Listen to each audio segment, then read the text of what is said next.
Olá, andarilho das trevas. Aqui quem fala é o Sérgio, do Magias e Dragões, e hoje estou trazendo mais um vídeo para o canal World Latino America. No vídeo de hoje, a crônica da primeira cidade. E assim termina as crônicas de Caim.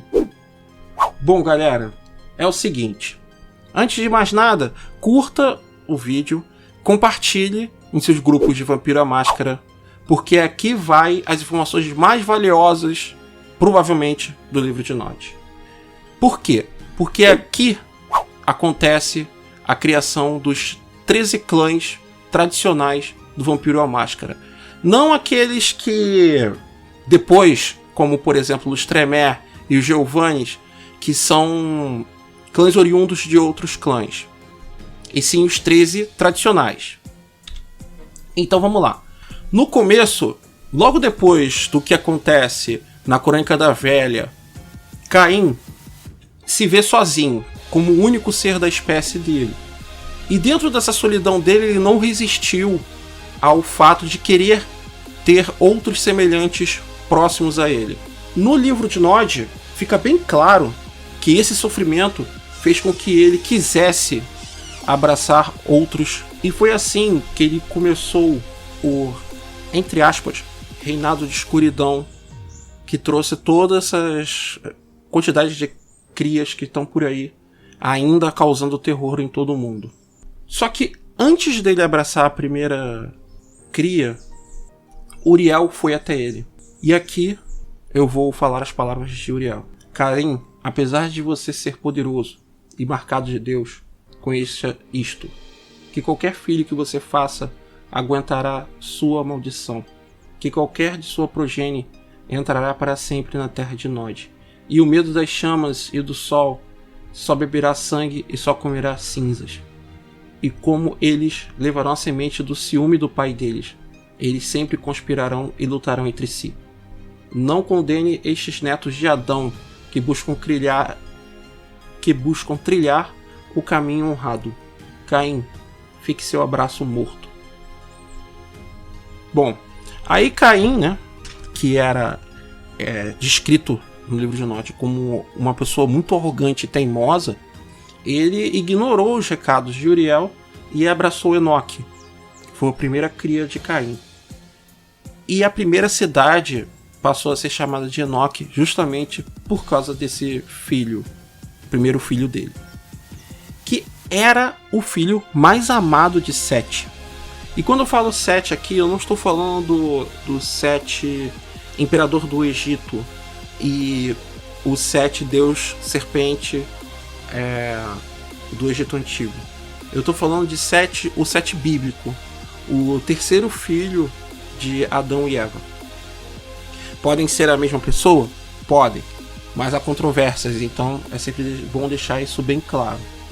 Depois disso, Caim abraçou mais dois, e foram eles, Zilá e Irade. Zilá era a bela, e Irade era o forte, enquanto que Enoque era o nobre. Então daí você já vê que desses três vão nascer as três ramificações principais dos 13 clãs. E foi então que tudo começou a dar errado. Essas três crias de Caim começou a abraçar de forma impensada outros membros da família de Sete, né? Outros humanos. E Caim, vendo aquilo ali, ficou triste e proibiu que eles abraçassem mais crias.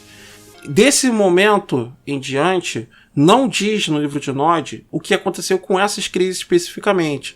Só diz o que aconteceu com as crias depois. Porque o que acontece, né? Toda a problemática envolvendo o Vampiro à Máscara vem justamente desse iniciozinho, quando essa maldição de intriga, de um querendo destruir o outro, do desejo do sangue mais poderoso e o desejo pela Diabler, também vem da maldição de Uriel, a meu ver.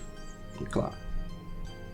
Eles obedeceram Caim, depois de terem feito esses abraços impensados, porque a palavra de Caim era lei na primeira cidade. Então começou uma verdadeira orgia na primeira cidade. uma quantidade de abusos enormes contra os filhos de Sete, que eram os humanos, promovido pelos recém-abraçados e também pelos próprios filhos de Caim. E ele viu que as intrigas já começaram a florescer no cerne da primeira cidade. Caim, percebendo que o que iria acontecer, que o castigo de Deus viria, fica claro que Caim permitiu e não avisou aos antediluvianos o que estava prestes a acontecer, que era o dilúvio. E deixou com que a primeira cidade fosse levada pelo dilúvio, quando ele veio. Depois disso, as crias de Caim ainda procuraram por Caim, só que Caim as mandou embora quando ele foi encontrado afundado na terra. Né? Pelo menos é o que diz assim nas parábolas de Nod. Ele diz que Caim estava ali, enterrado, e disse para elas irem embora.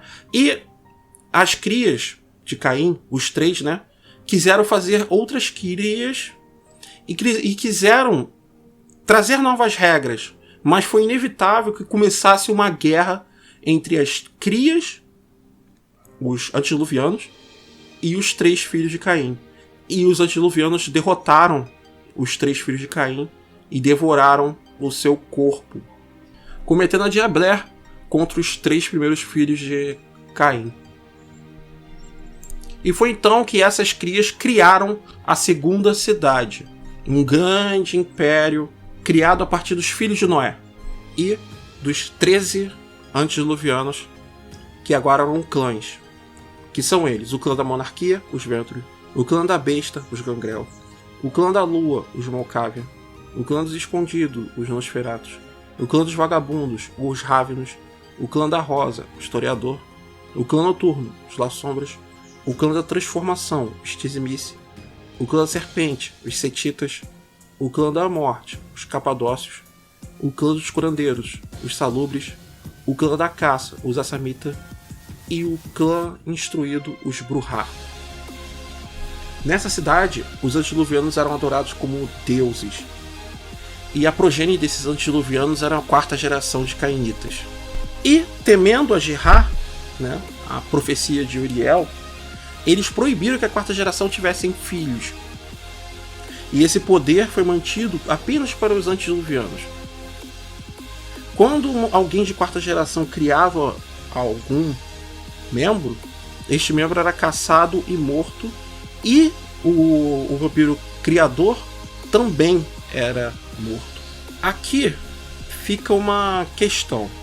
Diz que Caim ali estava observando a segunda cidade e que ele amaldiçoou Malcave com a loucura, amaldiçoou Nosferatu com a feiura.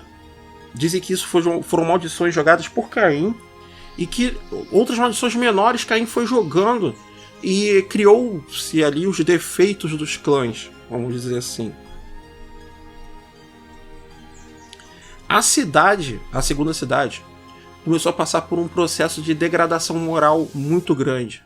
E saiu do controle a questão dos abraços, né? E essa cidade começou começou uma guerra entre os próprios antediluvianos, que culminou com a morte do Bruhá pela sua própria cria, o Troile. Os antediluvianos foram forçados a fugir, porque parece que os humanos se revoltaram contra os membros, e os antediluvianos se esconderam, talvez para todo sempre. Mas os outros membros se integraram aos seres humanos e começaram a ficar também mais precavidos com relação a isso. Apesar de isso já ser uma história um pouco mais recente, a questão da criação da máscara, os vampiros começaram a perceber que eles tinham uma desvantagem com os seres humanos por não poderem andar de dia e aquelas coisas todas, o fogo, a madeira que poderia destruí-los. Então, tudo isso que acontece no Vampiro à Máscara hoje surgiu mais ou menos ali, na primeira e depois na segunda cidade. E Caim continua desaparecido até os dias de hoje, mas dizem que ele ressurgirá na última cidade, a cidade de Gehenna, a cidade do julgamento. E esse foi o último vídeo falando sobre as Crônicas de Caim. No próximo vídeo eu vou falar das Crônicas das Sombras, que são as palavras dos antediluvianos para o povo. E acho que faltam 2. Com a Crônica das Sombras, vão ficar faltando apenas mais 2 vídeos para terminar o livro de Nod. Daí eu falo para vocês para onde que a história do Vampiro à Máscara vai continuar. Obrigado pela audiência. Não esqueçam de compartilhar esse vídeo, curtir e durmam de olhos abertos.